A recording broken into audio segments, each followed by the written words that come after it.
Jamais cometa esses erros na sua redação. Primeira coisa, não colocar um título no seu texto. O seu texto precisa de um título. Assim como você, quando nasceu, precisou de um nome. O título é o nome do seu texto. O seu texto precisa de uma marca, de um nome, de uma identidade. E é o título que vai dar essa identidade para ele, certo? Outra coisa, usar muitas vírgulas. A pessoa não sabe virgular e usa um monte de vírgula no texto por insegurança de utilizar o ponto e começar uma nova frase. Opte por esse tipo de oração, por orações coordenadas. Se você não sabe o que é oração coordenada, pesquisa no Google que tem muita gente que fala do assunto. Orações coordenadas em vez de orações subordinadas. Opte por orações coordenadas. Marque isso, orações coordenadas. Por quê? Porque quanto menos vírgula eu coloco no meu texto, e coloco mais ponto, na verdade, fica muito mais fácil de se entender o texto com mais ponto do que com um monte de vírgula. A vírgula ela dá continuidade, essa continuidade vai cansando o leitor.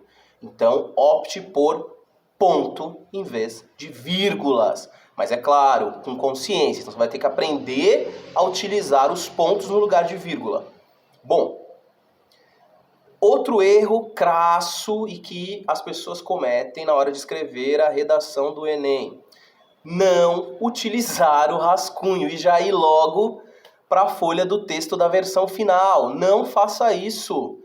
Primeira coisa que você faz quando você abrir o seu caderno do Enem é você descobrir qual é o tema e já vai desenvolver uma redação prévia, ou seja, um rascunho da sua redação. Você precisa fazer isso, porque é uma forma de você reler o seu texto, né? Fazer um projeto de texto. Um projeto que tem que ser rápido, mas tem que ter esse projeto.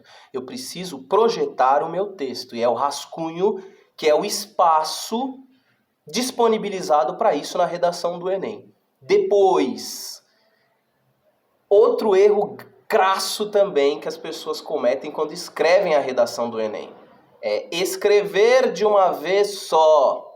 Não faça isso. Faça um diálogo entre o rascunho e o texto da versão final. Como que você vai fazer isso? Posso até depois fazer um vídeo sobre isso, só sobre isso, tá? Mas de modo geral, você vai fazer o seu rascunho, o seu projeto de texto, tá? O seu projeto aí de redação e responde 3 perguntas do questionário geral, né, das outras disciplinas, volta para o rascunho e aí escreve a introdução. Depois você responde mais 3 perguntas e volta para o rascunho e começa os outros parágrafos. E assim você vai escrevendo a sua redação aos poucos, tá? Bem consciente do que você está escrevendo. Se você escrever tudo de uma vez, você vai apertar lá o botão do automático e também o botão do, né, para o seu texto. E aí como é que vai ficar esse texto? Tá? Então a gente tem que escrever com muita consciência. E o primeiro passo é esse: escrever dialogando com o rascunho. Escrever aos poucos, escrever dentro daquelas 6 horas, escrever o seu texto com consciência, tá? Com muita calma, com muita reflexão. Certo? Boa prova!